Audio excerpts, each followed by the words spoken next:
Hello to all of you. In this class, we will going to study about Volvox. In this topic, we are going to study about their diagram, introduction, in which we are going to study about systematic position, their occurrence and thallus structure. Then we will study about reproduction, in which we will study about asexual reproduction and sexual reproduction. Under sexual reproduction, we will learn about antheridium, oogonium, fertilization and germination of zygote. Then we will study about alternation of generations, functional specialization and evolution of multicellularity. Then we will learn about economic importance. So by these topics, by these outlines, we will study about Volvox completely. Now start with their introduction. Before starting introduction of Volvox, we should have some knowledge about general characters of Volvox.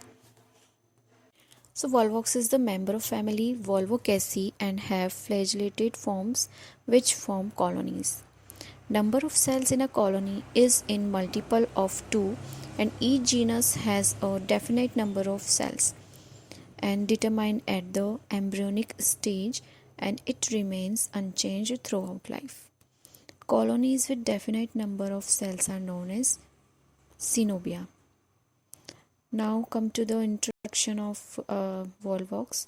So its systematic position is like that. Class is Chlorophyceae, order Volvocales, family Volvocaceae, and their occurrence is it is most highly evolved synobial alga in its morphology and reproduction.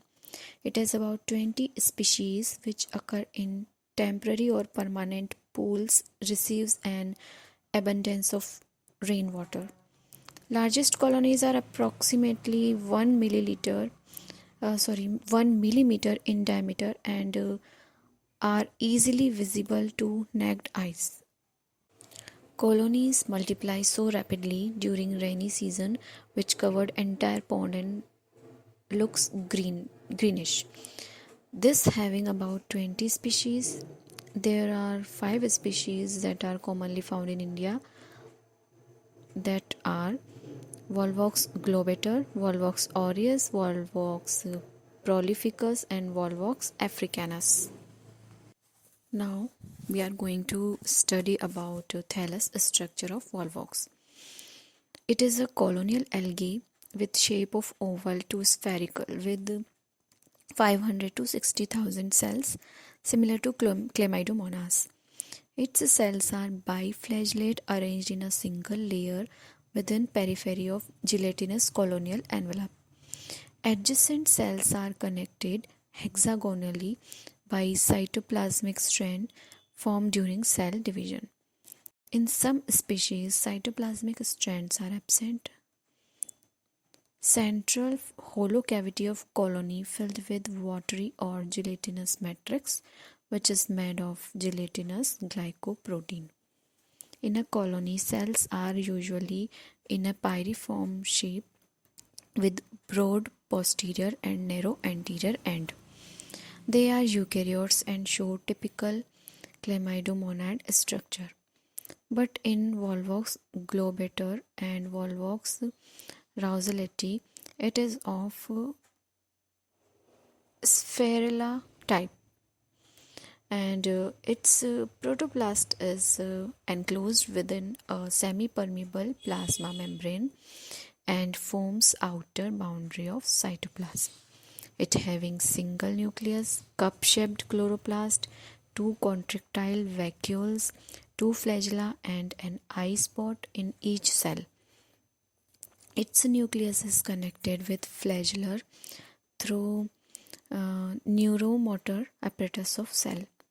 Eye spot is present towards external face of the cell, which has a colorless biconvex photosensitive lens and a curved pigmented plate which enable colony to swim towards light. Massive cup-shaped parietal chloroplast occupies posterior broad part of the cell.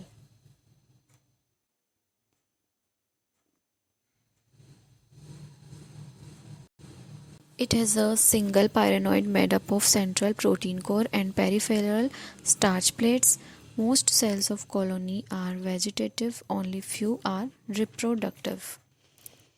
Reproductive cells do not have flagella and are relatively larger than vegetative cells. At anterior end of colony, no reproductive cells are present, and it's posterior and has many. Now cells of anterior end have large eye spots than posterior end, so its colony shows polarity. So these are the points about thallus structure of Volvox. If you have any problem in this video, you can ask me in comment section, and you can share my videos to your friends. And till then, happy learning.